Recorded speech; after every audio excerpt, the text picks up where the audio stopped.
కూర్చోదు.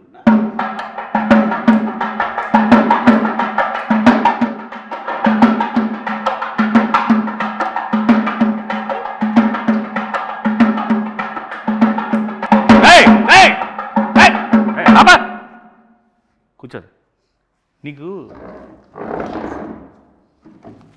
పెళ్లి చేసుకోమన్నాను కదా. చేసుకోమంటావు నాన్న. కట్నం కట్నం కట్నం అంటే ఈ రోజులు ఎవరు ఇస్తారు నాన్న కట్నం?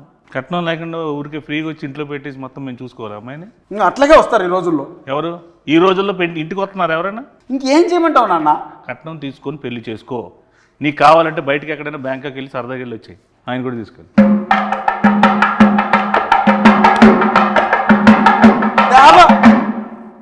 పెళ్లి గారి ప్రసాద్లో మొత్తం టోటల్ పెళ్లి కాకుండా ఉంటాడా రియల్ లైఫ్లో? రియల్ లైఫ్లో అన్నా సినిమా వాడు పిల్లని ఇవ్వట్లేదు. ఓహో, అందుకే అబ్బాయిని చేసుకున్నావా?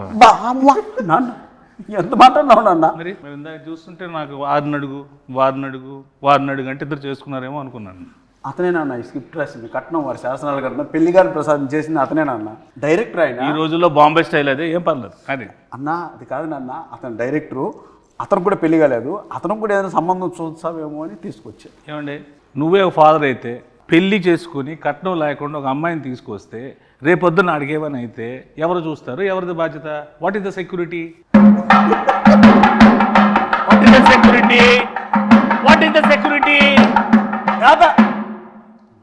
ఈ రోజుల్లో కట్నం తీసుకుని పెళ్లి చేసుకోవడం నేరం. ఎవడు చెప్పాడు? మీడియా చూస్తే అలా తీసుకోకుండా నువ్వు నేరం అంటున్నావు. అది తీసుకోకపోతే నా దృష్టిలో ఘోరం. కట్నం ఏం చేస్తావు? కట్నంతో ఏవో నేను సామాజిక సేవ చేస్తా, నీలాంటి పెళ్ళిళ్ళు 100 చేస్తా, ఓ పెద్ద ఫంక్షన్ హాల్ పెడతా, అందులో పెద్ద పెద్ద ఈవెంట్లు పెట్టి నువ్వు ఇచ్చిన డబ్బులతో నేను పెళ్ళిళ్ళు చేస్తా. నీకెందుకు? నువ్వు ఫస్ట్ కట్నం తీసుకో. నాన్న సమాజ సేవ చేసుకోవడానికి కట్నం తీసుకొని చేయాలన్నా కష్టపడి సంపాదించి ఆ డబ్బులు తెచ్చేద్దానన్న సమాజ సేవ. పాత సినిమాల్లో పావలా తీసుకొని కోటీశ్వరులు అయిపోవడాలు, ఒక సాంగ్లో పెద్దోళ్ళు అయిపోవడాలు, ఒక సాంగ్లో ఇల్లు అన్ని చేసేసుకోవడాలు అన్ని సినిమాలు అవుతాయి. ఇక్కడ అవ్వవు. రియల్ ప్రాక్టికల్గా ఆలోచించు. కట్నం తీసుకో, హ్యాపీగా ఉండు. నీకు అంత ఎంజాయ్ చేయాలనుకుంటే నువ్వు వెళ్ళు బయటకు, ప్యారిస్ ఇట్లా ఎక్కడికి. కట్నం ఇవ్వరు నాన్న. ఇవ్వనప్పుడు ఎందుకు రాయి పెంట మన ఇంట్లోకి? నేను వెళ్ళిపోతా ఇంట్లో. నువ్వు నా కొడుకువే కాదు. నేను నీ కొడుకుని కాదు. కాదు, కట్నం తీసుకున్నాడు కొడుకు కాదు. నువ్వు నా నాన్నకు, నీకు బటర్ నాన్తో సమానం ఈ రోజు నుంచి. నువ్వు బటర్ నాన్న? అవును. మా నాన్న కదా? కాదు. గోధుమ పిండి నాన్న కూడా కదా? బటర్ నాన్ కొట్టు.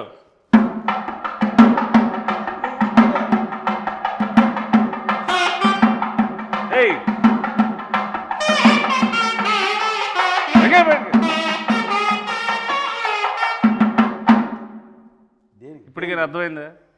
వాళ్ళు కూడా సింబాలిక్గా సౌండ్తో చెప్తున్నారు, కట్నం తీసుకోరా జీవితంలో బాగుపడతారు.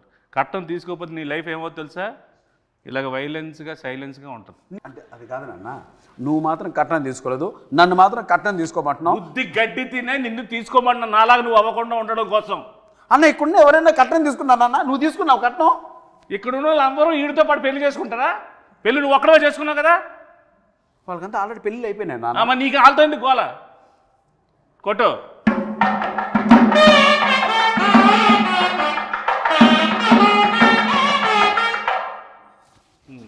చెప్పు నాన్న.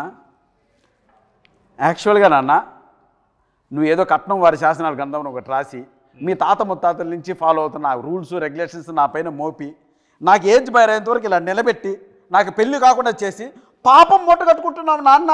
ఏం పర్లేదు, ఈ రోజు నేను చచ్చిపోయినా నాకేం పర్లేదు. కట్నం తీసుకుని హాయిగా చచ్చిపోతా. నువ్వు మాత్రం నాశనం అయిపోవడం నాకు ఇష్టం ఉండదు. నీ మంచిగా చెప్తున్నాను రా, ఒరే గుడ్ కళ్ళద్దాలెట్టుకున్న ఎదవా. నాన్న నువ్వు వెళ్ళిపోతే నాకు ఇంకో నాన్న ఎలా వస్తారు నాన్న?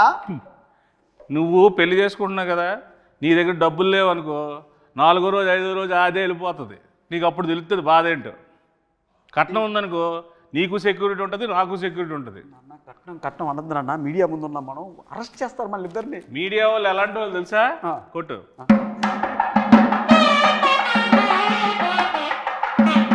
వాళ్ళకన్నీ తెలుసురా బాబు, నువ్వు చెప్పినవన్నీ వాళ్ళు ఏం కథలు వినరు, వాళ్ళకన్నీ ప్రాక్టికాలిటీస్ తెలుసు. సరే నా సంగతి అలా ఉంచుకొని డైరెక్టర్ కూడా పెళ్లి కావాలంటే ఎందుకు అడగ అతను నువ్వు ముందు చేసుకుని ఆయన ఆ చేసుకున్న దాంట్లో 4-5 పాయింట్లు ఉంటాయి కదా, అవి అడిగి చెప్పు.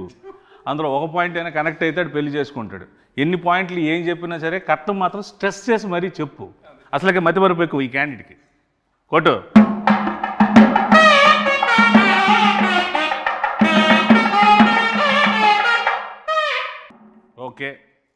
అయిపోయింది, ఇప్పుడైతే కాన్వర్జేషన్ అయిపోయింది. అసలు ఏంటి ఈ పెళ్ళి కాని ప్రసాద్ ఏంటి, ఇందులో ఇంతమందిగా నువ్వు ఉన్నావేంటి, ఇన్ని ఎక్స్ప్రెషన్ల కారణం ఏంటి, దీనిలో ఉన్న కథ ఏంటి, దీని వెనక ఉన్న కథ ఏంటి, నువ్వు జనాలకు ఏం చెప్పాలనుకుంటున్నావు? ఈ సినిమా చూస్తే పెళ్లి కాని వాళ్ళకి పెళ్ళి అయింది, పెళ్లి కాని వాళ్ళకి పెళ్ళి అయింది. పెళ్ళి, ఓహో, పెళ్లి కాని వాళ్ళకి పెళ్ళి అయింది. పెళ్లి కాని పెళ్ళి అవుతుందా అంటే పెళ్ళి పెళ్ళి ఎందుకు అవుద్ది? అంటే పెళ్లి కాని పెళ్ళి అయింది. పెళ్లి కాని మగజాతి ఆనిమితులకి అందరికీ ఓహో, ఈ సినిమా చూస్తే పెళ్లి కాని వాళ్ళందరికీ పెళ్లి అయిపోతుంది, పెళ్ళి అయిపోద్ది, కుజ దోషం పోద్ది. వెరీ గుడ్, కొత్త దోషం వస్తుంది రాదా? కొట్టు. సరే, ఇందులో మా ప్రసాద్ క్యారెక్టర్ ఏంటి, మా ప్రసాద్ ఏంటి ఇందులో పర్ఫార్మెన్స్? పెళ్లి కోసం కష్టపడుతూ ఉంటాడు, వాళ్ళ నాన్న 2 crores కట్నం కోసం ఇబ్బంది పెడుతూ ఉంటాడు. ఓకే, అంటే అన్న ఈ స్క్రిప్ట్ యాక్సెప్ట్ చేసే ముందు మన ఇద్దరి మధ్య ఒక అన్నదమ్ముల అనుబంధం సంబంధంగా చెప్తున్నాను. ఇంతకుముందు మనం చాలా సినిమాల్లో చూసారు, ప్రియాంక చిత్రం, లవర్స్, ఎక్స్ప్రెస్, రకరకాల ఎక్స్ప్రెషన్స్తో మనం చూసాం. సో ఆ సప్తగిరి అనే వ్యక్తి ఒక 7-8 yearsగా మీరు అలా ఎక్స్ప్రెషన్స్తో వాటితో చూశారు. చిన్న వేరియేషన్ మనలో ఇంకా ఉందని చెప్పుకోవడానికే సప్తగిరి ఎక్స్ప్రెస్ ఎల్ఎల్వి చేసాం. సో ఇవన్నీ మిగిలిన ఎమోషన్స్ కూడా మనం చేయాలి అని ఒక ఉద్దేశంతో ఆ కామెడియన్గా ఉంటే ఎంతవరకు సస్టైన్ అవుతామో తెలియక ఒక హీరోగా టర్న్ అయింది. బట్ ఈ స్క్రిప్ట్ మాత్రం లక్కీగా దొరికింది. సప్తగిరి కామ్గా కూర్చుంటే సప్తగిరి చుట్టూ ఒక 7-8 మంది సప్తగిరిలు ఉంటారు, వాళ్ళు కామెడీ చేస్తుంటారు.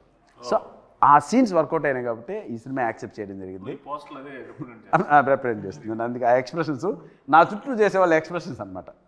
సో దాని క్యారెక్టర్ నువ్వు చేయకూడదు కాబట్టి నీ చుట్టూ నీ సోల్స్తో ఎంటర్టైన్ చేయించారు. వెరీ గుడ్, కాన్సెప్ట్ మీదేనా? మా రైటర్స్ ఉన్నారు. వెరీ గుడ్, సూపర్, బాగుందండి. Thank you. వెరీ గుడ్, కొట్టు.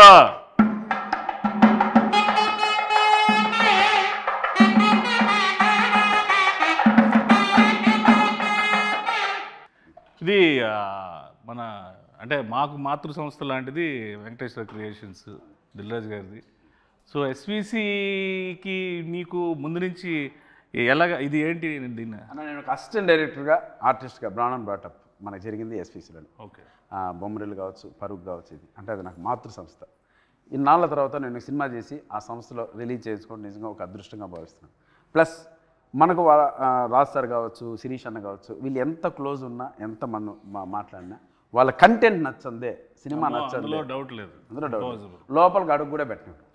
సో నా పైన ఉన్న గుడ్ విల్తో ఒకరోజు వెళ్ళి శిరీష్ సార్ని, రాజ్ సార్ని కలవడం జరిగింది. అన్న మీరు ఒక్కసారి నా సినిమా చూడండి, మీకు నచ్చకపోతే 10 నిమిషాలు చూడండి, మీకు కంటెంట్ కనెక్ట్ కాకపోతే నాకు మీరు ఏ హెల్ప్ చేయకుండా నాకు. నా మాటకి శిరీష్ అన్న గౌరవం ఇచ్చి ఒకరోజు మార్నింగ్ ప్రసాద్ ల్యాబ్లో నేను చూస్తాను, షో వెయ్యి, నాకు నచ్చకపోతే 20 minutesలో థియేటర్ నుంచి బయటకు వెళ్ళిపోతా, ఎందుకంటే వాళ్ళు చాలా crucial and valuable time. Cinema చూసి చాలా బాగుంది గిరి, దీని వెనక అండా దండా కొండగా మేము నిలబడతాం, మీరు ప్రమోషన్ స్టార్ట్ చేయండి అంటే అంత పెద్ద వ్యక్తుల ఆశీర్వాదం ఈ సినిమాకు దొరికింది కాబట్టి ఈరోజు ధైర్యంగా ఈ ప్రమోషన్ స్టార్ట్ చేసాం. వాళ్ళ బ్లెస్సింగ్స్, అలాగే ఈ సినిమాని నేను అక్కడ చూపించడానికి నాకు ఉపయోగపడ్డాను మా స్నేహితులు అనిల్ రావుపూడికి. అండ్ ఫస్ట్ టైం నుంచి స్క్రిప్ట్ స్టార్ట్ అయ్యి షూటింగ్ స్టార్ట్ అయిన దగ్గర నుంచి మాకు బ్యాక్ బోన్లో నిలబడ్డ మారుతి అన్నకి, అంత నిజంగా వాళ్ళందరికీ చేతులు జోడించి కృతజ్ఞతాపూర్వకంగా నమస్కారం జరుపుకుంటాను. Thank you. సో ఇందులో మ్యూజిక్ ఏంటి? ఇందులో 3 songs ఉన్నాయి. ఓకే, 3 songs చాలా అదిరిపోయినాయి సాంగ్స్. ఆర్ఆర్ మాత్రం ఆయనతో డ్యూయట్ పెట్టాలని మీకు ఎందుకు అనిపించింది? డ్యూయట్ ఉందా అన్న ఇందులో? చెప్పు. ఉందా డ్యూయట్ ఉందా? పెళ్లి కాని ప్రసాద్ అంటే డ్యూయట్ కూడా లేదు. వెరీ గుడ్, చాలా డెడికేటెడ్గా చేశారు సాంగ్స్ కూడా. అన్న నిజంగా ఒక విషయం చెప్పాలంటే 2 songs ఉన్నాయి. ఒకటి చిన్న బిట్ సాంగ్, 2 సిచ్యువేషనల్ పరంగా వచ్చేది. ఒకటి క్యారెక్టరైజేషన్, పెళ్లిగాని ప్రసాద్ క్యారెక్టరైజేషన్ సంబంధించిన టైటిల్ సాంగ్ ఒకటి, 2 హీరోయిన్ సంబంధించిన అది కూడా సిచ్యువేషన్ సాంగ్, మాంటేజ్ సాంగ్ ఒకటి. ఇవి 2 చెప్పడం జరిగింది. సో మిగతా ఎంటైర్ ఓవరాల్గా మనకు ఫన్ ఎలా జరిగింది ఈ సినిమాలో అన్న దానిపైన కాన్సన్ట్రేట్ చేశారు. డైలాగ్స్ అఖిల్ వర్మ అని ఒక అబ్బాయి రాశారు. సో నేను ఇంతకుముందు చాలామందికి షో కూడా వేశాను, ఒక 20 ఫ్యామిలీకి షో వేశాను. ఆ మారుతి అన్న కూడా చూశారు కాబట్టి చూసిన వెంటనే ఆ అబ్బాయి ఎవరో కానీ ఒక మంచి లైఫ్ ఉంది అఖిల్ వర్మకి, కథ ఎవరు రాశారు అన్నారు, లోహిత్ అని ఇంకొక అబ్బాయి రాశారు. సో వీళ్ళు ఈ జనరేషన్ తగ్గట్టు చాలా మంచి కథ రాశారు.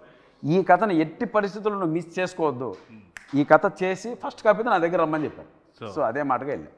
వెరీ గుడ్ అన్న. సో ఏంటి సార్ ఇప్పుడు ఈ పెళ్లి కాని ప్రసాద్, నాకైతే ఫాదర్ అండ్ సన్ మధ్యలో రిలేషన్ టీజర్ చూసినాక, ఇంకా ట్రైలర్ రిలీజ్ చేయలేదు. ట్రైలర్లో హీరోయిన్ ఫ్యామిలీ ఒక కథ ఉంటుంది. సో హీరోయిన్ ఫ్యామిలీ నేను టీజర్ చూసినాక ఏంటంటే ఫాదర్ అండ్ సన్ అనేది నాకు కనెక్ట్ అయింది. సో ట్రైలర్లో హీరోయిన్ ఫ్యామిలీ స్టోరీ కూడా రివీల్ చేస్తాం. సో హీరోయిన్ ఫ్యామిలీ స్టోరీకి హీరో వాళ్ళ ఫాదర్ స్టోరీకి రెండింటి మధ్యలో నలిగిపోతూ ఉంటాడు అని. ఓకే ఓకే, నువ్వు నలిగిపోతుంటావు బాగా. నన్ను మామూలు నలపరన్నా, పచ్చడి రోటి పచ్చడి ఇంకేమన్నా 4-5 పచ్చళ్ళు వేసి ఊరగాయ పెట్టి జాడీలో పెట్టి నలిపి పిసికి బయటికి తీసి ఆ దండె పైన ఆరేస్తారన్న, అలా ఉంటుంది గారు. Very good. సో ఆ ఇన్నోసెన్స్ అనేది పక్కా పనిచేస్తుంది. సో ఇప్పుడు ఆ సినిమా ఉంది కదా లాయర్ సినిమాలో పెద్ద డైలాగ్ ఎల్ఎల్బి, అలాంటి డైలాగ్స్ ఏమైనా ఎక్స్పెక్ట్ చేసే సినిమాలో? ఇది కంప్లీట్ డిఫరెంట్. ఇది కంప్లీట్ పొడి పొడి డైలాగ్, సెటిల్గా ఉంటుంది క్యారెక్టర్ మొత్తం సెటిల్గా ఉంటుంది. నీతో సెటిల్ అయిపోతాడు. మీ బ్లెస్సింగ్స్. ప్రయత్నం జరగాలి. నీలో ఉన్నది గొప్పతనం ఏంటంటే ఒకటే స్లాబ్ స్టాక్గా వెళ్ళిపోకుండా ఇది డిఫరెంట్గా ఉంటుంది. అది ట్రై చేయడం చాలా గట్స్తో కూడుకున్న విషయం. అట్ ద సేమ్ టైం రాజుగారితో ఒప్పించి ఎస్విసి నుంచి రిలీజ్ చేయడం అనేది నాకు తెలిసి 150% సక్సెస్ అయిపోయింది cinema. Thank you. So I hope డెఫినెట్గా నువ్వు సక్సెస్ అవుతాడు డార్లింగ్. కాకపోతే పాజిటివ్ మాట్లాడుకున్నాం, నెగిటివ్స్ కూడా మాట్లాడుకుందాం మనం ఈ సినిమాలో. సో మీకు ఈ సినిమాలో బాగా నెగిటివ్ అనిపించింది. మనోడు ఎలాగా నెగిటివే, నేను తినేస్తాడు, అది చెయ్యి ఇది చెయ్యి అది చెయ్యి ఇది అది ఇది అని. సో ఏది మీరు కొన్ని ఇలా అనుకున్నాం బెటర్ వేలో అలా వెళ్ళింది అనుకునే పాయింట్స్ ఏమైనా ఉన్నాయి?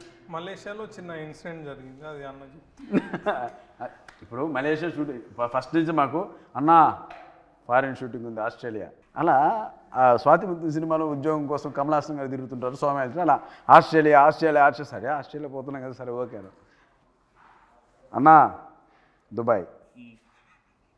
ఏరా ఏం దుబాయ్ ఎందుకని అంటే ఆస్ట్రేలియా బడ్జెట్ సరిపోవట్లేదన్నా అన్నాడు. సరే అన్నా సరే కాంప్రమైజ్ చేస్తా అన్నా దుబాయ్, సరే దుబాయ్ బాయ్ బాయ్ బాయ్ అన్నాడు. సెట్కి వచ్చావు దుబాయ్ బాయ్ అన్నా మలేషియా ఆస్ట్రేలియా నుంచి దుబాయ్ నుంచి మలేషియా. ఎందుకు అన్న బడ్జెట్ కొంచెం సహకరించడం. సరే ఓకే చివరికి మలేషియా సరే చివరికి గోవా అంటాడు, భయపడ్డా. చివరికి ఆన్లైన్ వీసా ఉందన్న మలేషియాకి వెళ్ళిపోతుందని మలేషియాకి తీసుకెళ్ళాడు. దిగిన వెంటనే అన్న 40 డిగ్రీలు అన్నాయండ, 40 డిగ్రీలు అలా కనపడింది. ఆ రోజు నుంచి 3 రోజులు రోడ్ల పైన డ్యాన్స్ వెళ్ళా, పైగా బ్లాక్ షర్టు బ్లాక్ ప్యాంటు. నా వల్ల కాదు అన్నా, నీకు దండం పెడితే వేసేయన్నా అని రాత్రి పోలు బయట తరగతి అన్న మలేషియా వచ్చామన్నా, పెరిగిపోయిందన్నా భోజనాల ఖర్చు ట్రావెల్ ఖర్చు అని. అసలు మామూలు ప్రొడక్షన్ మేనేజర్ ఇంకా అక్కడ డైరెక్టర్ మర్చిపోయింది సాంగు, ఇతను కష్టపడితే సాంగ్ అవుద్ది అలా అన్నాడు. సరే ఓకే నీకోసం కష్టపడతాడు షర్ట్ ఇప్పేసి ఒకసారి మలేషియా అంతా తిరిగా, ఎండకు అలవాడవడానికి నిజంగా షర్ట్ ఇప్పి తిరిగా, ఎండకు ఎదిరెళ్ళా. సరే చేద్దాం మనోడు కూడా కష్టపడతాడు. సరే ఈ ప్రాసెస్ జరుగుతున్నప్పుడు ఒకనొక సందర్భంలో రకరకాల చోట్ల తీసుకెళ్తున్నాడు. అన్న మాదే మలేషియా, మా నాయనే కట్టింది బిల్డింగ్లంతా, ఇక్కడ పర్మిషన్ వేసే అంటాడు. ఇలా ఒకనొక సందర్భంలో మలేషియా ఒక పార్లమెంట్ లాంటిది ఒక ప్లేస్ ఉంది అన్న, ఇది కూడా మంది వేసే అన్నాడు. సరే అని చెప్పి నేను నా మాట ఒక చోట ఆడ రిస్ట్రిక్షన్ ఉన్న ఏరియా నా పాటుగా డ్యాన్స్ పెట్టే ముందేసి సాంగ్ ఆన్ చేయమను, నేను వేసుకుంటాను నేను. అది పెళ్ళి కానీ ప్రసాద్ అని ఇంతవరకు 1 2 3 వినపడుతున్నా. కాసేపటికి వినపల్లా, తిరిగి ఊరు లేరట్లా.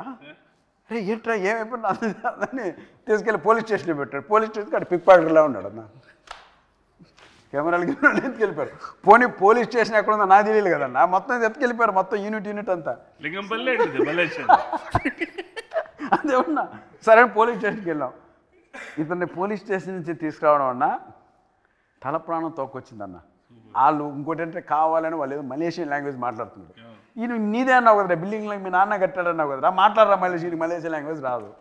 ఇంకా ఆ రకంగా ఆ రోజు అంతా రాత్రి పోలీస్ స్టేషన్ పొద్దున్న 3 గంటలకు బయటకు తీసుకొచ్చి అమ్మాయి అలా వెళ్ళాం. పొద్దున్న షూటింగ్ అంటే అన్న మళ్ళీ వాళ్ళే ఇచ్చారు నా పర్మిషన్, అక్కడ ఇచ్చట మనం అన్నాడు. ఇంకా రాత్రి స్టేషన్లో పర్మిషన్ లాక్కున్నాడు మళ్ళీ. సో అలా ఆ ఇన్సిడెంట్ నిజంగా తర్వాత తలుచుకున్న అప్పుడు సిచ్యువేషన్ సీరియస్ కానీ తలుచుకున్న తర్వాత పడి సో అలా జరిగింది ఆ incident. So Australia, Dubai, Malaysia, Goa అనేలోకి మలేషియాకి తీసుకెళ్ళాడు. చివరికి ఆడ కాంప్రమైజ్ అవ్వాల్సి వచ్చింది అన్న. అలా గోవా అయితే మిలిటరీ వచ్చింది, వాళ్ళు నేవీ మిలిటరీ కూడా కాదు, సముద్రం తీసి కలిపేసేవాళ్ళు. అలా జరిగింది కొట్టు.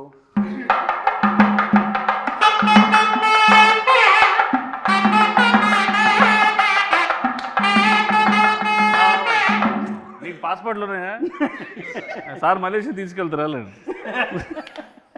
మంచి డిమాండ్ ఉంది కొత్త జైల్లో కొట్టుకోవచ్చు అలా. వీళ్ళకైతే శుక్రవారం అరెస్ట్ చేసి సోమవారం తీసుకెళ్తారు వీళ్ళకి, శనివారం ఆదివారం సెలవు అక్కడ. కాబట్టి సో హీరోయిన్ ఏంటి సార్ ఈ సినిమాలో? పెళ్లికాని ప్రసాద్కి పెళ్ళి అయ్యే హీరోయిన్ వెళ్ళిపో చెప్పు, హీరోయిన్ ఏంటో చెప్పు అంటున్నారు, అడుగు. ఆవిడ వెళ్ళిపోయిందిలేండి, సినిమాలో ఏంటంటే హీరోయిన్ క్యారెక్టర్ సార్, ఆ? ఉందా? Heroine character. సో హీరోయిన్ క్యారెక్టరే, హీరోయిన్ క్యారెక్టర్. హీరోయిన్ క్యారెక్టరే అంటాడు. ఓ ఇలాగా నీకులాగా మదర్ క్యారెక్టర్, పిన్ని క్యారెక్టర్లు అన్నీ ఆవిడ చేయలేదా? Heroine character. Very good.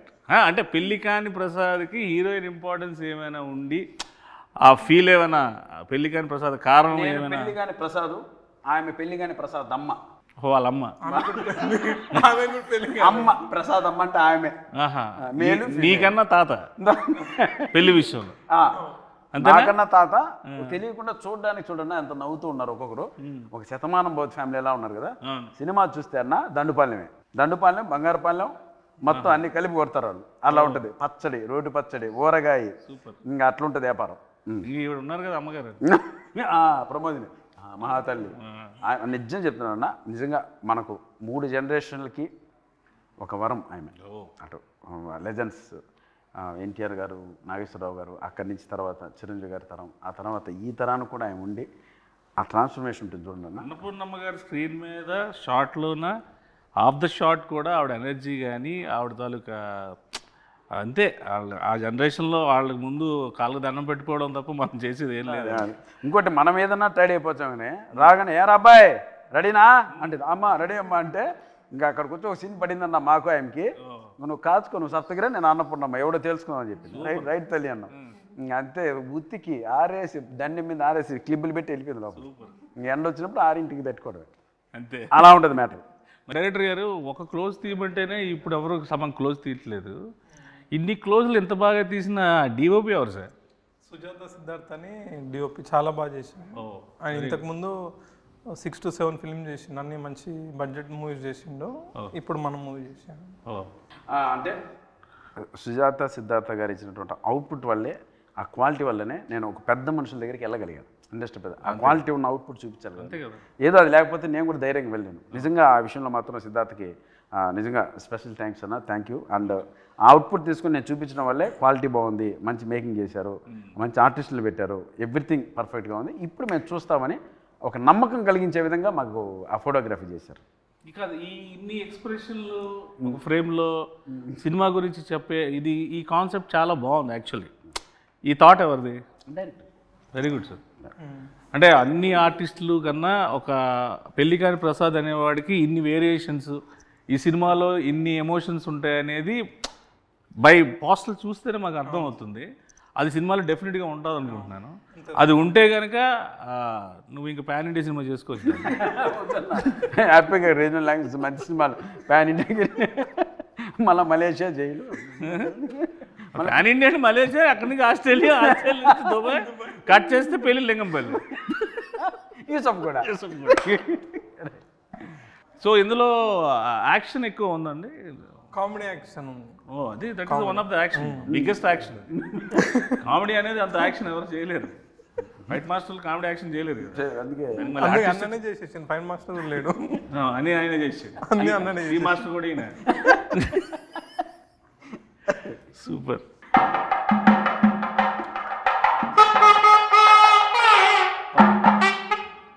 ఓవరాల్గా మేము సినిమాకి వచ్చి ఈ సినిమాలో ఈ మన సప్తగిరి అంటే ఈ ఎమోషను, ఎంటర్టైన్మెంటు, ఇవి కాకుండా ప్రత్యేకంగా ఈ సినిమాలో తన నుంచి మేము ఏం ఎక్స్పెక్ట్ చేయొచ్చు? అన్న ఇందాక 5 చెప్పారు కదా, 5 చెప్పండి అన్న. అన్నా ఏం ఎక్స్పెక్ట్ చేయొచ్చు అంటే ఫన్ ఎక్స్పెక్ట్ చేయొచ్చు, ఎంటర్టైన్మెంట్ ఎక్స్పెక్ట్ చేయొచ్చు, తమాషా ఎక్స్పెక్ట్ చేయొచ్చు, నవ్వు ఎక్స్పెక్ట్ చేయొచ్చు. ఓవరాల్గా దీంతో కూడుకున్నటువంటి ఒక ఫ్యామిలీ ఎంటర్టైన్మెంట్ ఎక్స్పెక్ట్ చేయొచ్చు. అంటే ఓవరాల్గా మనకు ఓన్లీ ఫన్నే. పంచభూతాలు ఉన్నాయి కాబట్టి అందులో పెద్ద భూతం నువ్వు. అది super, very good. So I wish you all the best.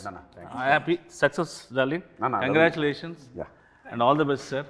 And I hope this film will go in to be rock on 21st of this month. ఇలాంటి సినిమాలు నువ్వు ఇంకెన్నో చేసి ఇంకెంతో పేరు తెచ్చుకొని కమేడియన్స్లో ఒక సత్తా ఉన్న హీరో ఉన్నాడని నిరూపించుకోవాలి.